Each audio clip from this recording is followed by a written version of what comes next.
I mean, we look at the suicide bombers. Those guys are pretty infected, men and women, infected with an idea, a meme, if you want to follow Dawkins' concept of memetics, a meme that could have somebody self-destruct. Now, what if we had a disease here in Ireland that made people stop reproducing? Self-destruct, if you will. Would you be concerned about this? Yes. And you would be concerned if your own children were infected with that disease. Well, that disease is called Catholicism. And there's priests and nuns who stop reproducing. They commit genetic suicide. Now, isn't that genetic suicide? That's almost as bad as blowing yourself up in Baghdad. Your genes certainly aren't going to go anywhere once you're blown up. And, of course, pedophile priests probably aren't going to pass their genes on either. Unless they're doing other things with little girls. I don't know. You'd know more about that in Ireland than I would. But we've got them back in the States, so we see that. So isn't that an interesting way to look at it? There are diseases that stop us from reproducing, and they're called religion. Now, religion can also make you reproduce a lot, because Catholics have that approach as well. You know, have lots of kids, and then brainwash them all with Catholicism as much as possible. So we can see the parallels between biological viruses, computer viruses, and God viruses. Well, once you understand that, then you can start looking at them in a more objective way. So my thesis is that religion is an infection of the mind. It has consequences for cognitive functioning and perception, both for intelligence and personality. I spend a chapter in the book talking about intelligence and personality and what the research shows. The research has been pretty consistent over the last 70 or 80 years. There's no study, no major study yet has shown a positive correlation between religiosity and IQ. Almost all major studies show a negative correlation, and it comes out pretty routinely to about 5 points. Your IQ is affected by about 5 points if you're religiously infected. Now, I don't mean those liberals. They don't really infect it too much. It's the more conservative ones that get the most infection benefits, if you will. So today we're going to focus on the strategy. I don't want you to worry about whether this is a virus. I could have called this a computer fungus, by the way, because there are funguses that change animal behavior. I could have called it a computer parasite, a religious parasite, a religious fungus, a god, whatever. But I thought virus works the best in terms of understanding how it propagates. So when do you get religion? You get religion when your rational immune system is underdeveloped, usually about 5 to 7 years old. You're intellectually incapable of analyzing the information that's being poured into your head. And your parents are pouring in a lot of information into your head at that time, and you're not being trained to discriminate the stupid stuff from the really survival-based stuff. But you're programmed as a human being to pay close attention to your parents, listen to them, and imbibe that information. Because at least in our past, if you didn't, you might be, hyena meat or lion meat or somebody's lunch besides from another tribe. You also get religion when your rational immune system is weak. When you get a cold or a flu. It's oftentimes when your immune system is suppressed. When you're under a lot of stress, you also are more susceptible to getting an illness. You are very susceptible to getting religion when you're under stress.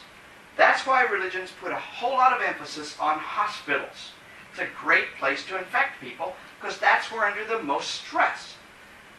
You can go to hospitals, you can get infected with a God virus, and these days you can get infected with some of that nasty MRSA. MRSA, that's pretty nasty stuff. Now, religion can hide from the immune system as well. You probably know somebody who got religion, got Jesus, when they were 35 years old. Anybody know somebody like that? Okay. They seemed fairly non-religious. And then one day, they got Jesus. What was going on? They probably had something major happen in their life. They went through a divorce. They had a child die.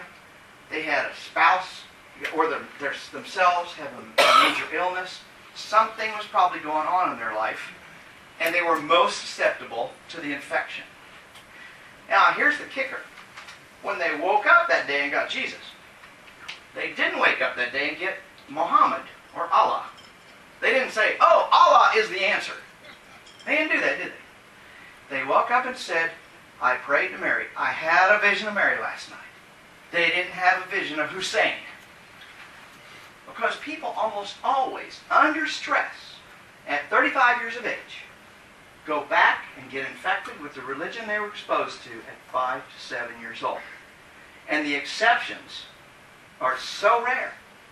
And when you come across an exception of, say, a Catholic that became a Muslim, look underneath the surface. There was probably some psychopathology going on there, not just stress. At least that's been my experience as a psychologist. The really big changes, these people were nuts to begin with. Oh, and that's a clinical term, by the way. Hey, you see that Dawkins documentary on, what's the name of it, with all the religions? And he goes to Israel and interviews that crazy guy that... I think it's amazing. And yeah, I don't know. He goes to Jerusalem and interviews that crazy... He was a... What? The root of all evil. Root of all evil, right. And this guy went to Israel to become a Jew and converted to Islam, and now he's preaching against, women who dress like you are all whores and stuff like that. I mean, he was nuts to begin with, I'm quite sure. The fact that he even went there. But it's pretty obvious when you watch the interview. This guy is off the deep end. So you can see that chickenpox hides from the immune system. I mentioned that people get religion at 35. Well, that religion had been hiding there the whole time. If you got chickenpox as a child, that virus is still in your system right now, today. Some people get an outbreak of that virus later in life, and it's called shingles. And it's been hiding in your system all that time. The most of the time when shingles comes out, it's because you have something going on in your immune system. You are under a lot of stress, or your immune system has been suppressed in some way, shape, or form. So this chickenpox has been hiding that whole time in there. Religion does the same thing. It hides in our systems. In fact, if any of you were raised, and most of you looks like you were raised in some religions, you still have the God virus in some ways circulating in you. And the way you know that is you walk into the church you were raised in and you still get feelings. Things happen to you. You look around and it impacts you in some way. That tells you still got God virus stuff floating around. Because if you went into a Protestant church, or if you went into a Muslim church or a Mormon temple, you'd look around, you wouldn't feel anything, would you? But you do feel it when you go into the one church you were raised in. So it tells us the God virus is still somewhat present in many of us.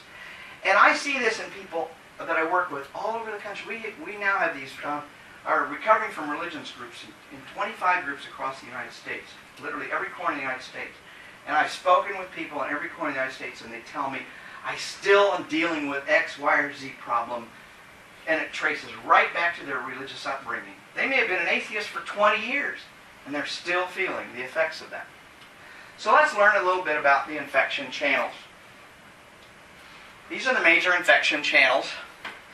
Hypnosis. If I had more time, I actually, in some of my talks, hypnotize people in my groups to show the effects of prayer in hypnosis. But we won't have time to do that here today. Stress, I mentioned already. Guilt. Guilt's a great one. We'll come back and talk about that a little bit later. Social needs. Most people go to church to get their social needs met, and they leave infected with a God virus. Some of you came here today to get your social needs met. You didn't come here to hear me talk. You wanted to talk to your buddies, which is a great thing. We're social creatures. We need that. Religion takes advantage of it and says, well, yeah, but while you're here, go ahead and get the virus. Infect you with that. If you're an atheist and you go to church, now I know you guys, Catholics, don't do Sunday school quite like the Protestants do, but if you go there and you open your mouth, their sign out front says everybody's welcome, but you go and open your mouth about 4 different Sundays asking crazy questions like, you don't believe people raised from the dead, do you? Or do you really think people walked all around Jerusalem after Jesus resurrected or anything? After about 4 weeks, you'll find there are no extra chairs in the room when you come to the Sunday school class. Or you didn't get invited to the church social.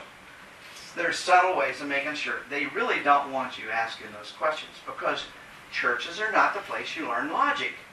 Ever. Now, so that explains social needs. Sex, man, that's my favorite topic. We'll come back to it.